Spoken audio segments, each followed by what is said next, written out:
gabi o maayos ang gabi sa ato mga suking paminaw diri sa Bombo Radyo Cebu. Una pangutana, unsa inyong ikasulti nga gipaboran ang gipangalyupo ni Mayor Jonas Cortez gadto sa Korte Suprema kay nakakuha gyud siya og TRO attorney.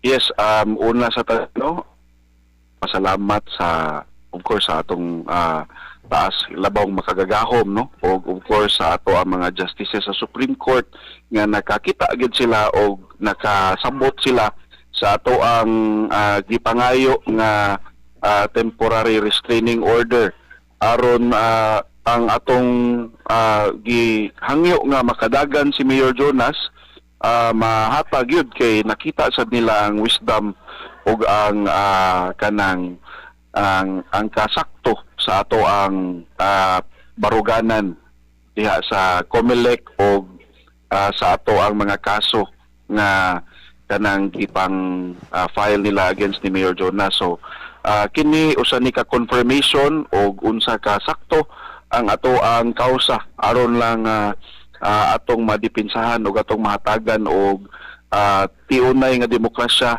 diri sa Mandawi City ang atong mga botante.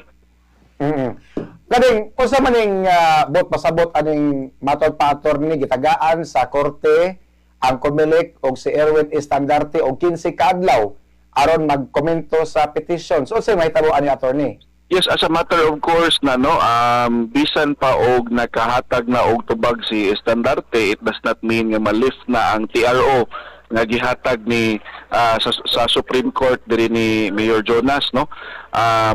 Og iyang kanang impose ngadto sa COMELEC. Bot lang pasabot niini nga gitagaan niya og opportunity si complainant, no, or kani si petitioner ngadto sa COMELEC nga mo tubag sa mga kaning atong gi-file nga petition for certiorari with TRO. So this is a matter of course nga gibuhat sa Supreme Court og ihaning gibuhat sa tanan nga iyahang kaso nga moagi niya gyud sa iyahang sa taas nga korte sa Korte Suprema.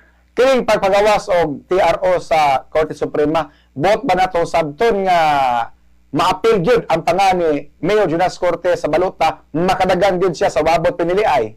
Yes, kung basihon nato pod sa mga pronouncement sa Commission on Elections nga mo comply sila sa Supreme Court sa mga order sa Supreme Court, kining temporary restraining order or status quo anti-order nga atong gipangayo o gigrant sa Supreme Court, mao ni siya ang nagsilbing order sa COMELEC nga i-include si Mayor Jonas sa ballots, dili siya i-disqualify base atong ilahang grounds o nga ma-appeal gid siya og to prevent them from deleting his name sa list of ballots, no, or sa list of qualified candidates sa Mandawi City.